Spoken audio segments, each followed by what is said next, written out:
Good morning, Canes. I'm Colin Easley. Welcome to Stormwatch.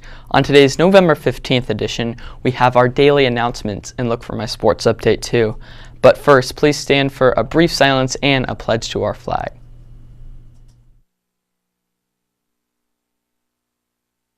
I pledge allegiance to the flag of the United States of America and to the republic for which it stands, one nation, under God, indivisible, with liberty and justice for all.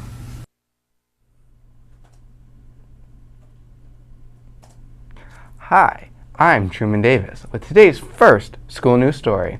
Our robotics club had a great showing at a robotics competition last Saturday with over 15 high schools competing. We're pleased to announce that our team, 3101, the Boombots, won the entire competition. Our teams compete again on December 15th. Way to dominate and go Canes. Saren, help me out with our next school announcement. Speaking of Canes domination, we have 2 more days to compete in the PCS challenge for logins on the PLP on Clever. Reminder, we need a targeted 80% of our students to log in, then complete one portfolio item on the left side of your screen. That could be as easy as entering one club, sport activity you do at school. Teachers and students, let's get on this so we can win. Let's take a moment now to look at our next 4-day forecast for Canes meetings, matches, and more.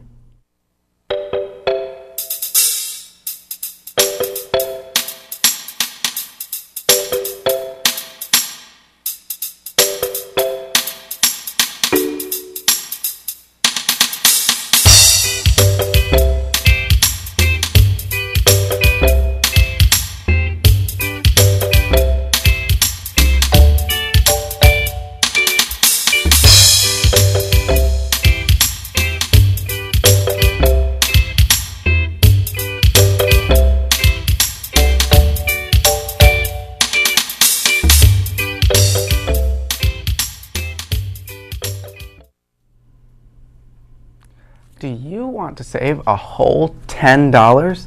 Then order your yearbook right now. Order link is at PHUHS.org and the price is only $60. Prices go up in a little more than a month, so be a wise consumer and order your yearbook now.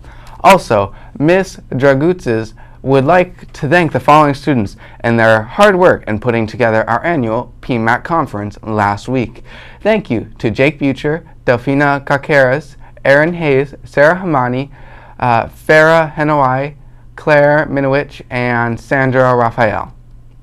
Seniors, Grad Bash sales have ended. Any student who did not turn in the required paperwork to Miss Weaver in 4117 will have their ticket refunded, minus the fees. The refunded tickets will go on sale in January. Also, if you reordered a senior t-shirt or have not picked up your senior t-shirt yet, you can pick up your shirt this week after Thanksgiving break, 6:45 to 7:05 or 2 to 3 in room 4117. Now let's check in for a Canes Sports Report. Welcome to Palm Harbor Sports Minute. Soccer season is here. The boys soccer team lost Monday's away game against Seminole by a score of 5-0. They played Clearwater after the show taping, so we hope it was a win. Also, congratulations to all our 3 soccer players that had college signing yesterday. Mary Raymond committed to Samford in Alabama. Dan Wintermere is going to Stetson, and Olivia Gonzalez signed with the University of Florida. Congratulations to you guys. Canes baseball also had 5 players in on the signing day action. Hunter Mink signed with the University of Florida. Tanner Meek signed for USF. Andy Booth signed for St. Leo College. Mitch Ferris signed for Wingate University. And Channing Young signed with St. Pete College. Congratulations to all our signing Canes athletes. Remember, all coaches, reports, stats, and MVPs can be sent to stormwatchphus@gmail.com. Back to you, Truman. Today, as Hunger and Homeless Awareness Week continues, make sure to stop by the table at lunch to find out more and see how you can help. This is very important. Watch now as we see how a scientist at Cornell University is trying to solve global hunger issues. Life is good at PHUHS. Thanks for watching.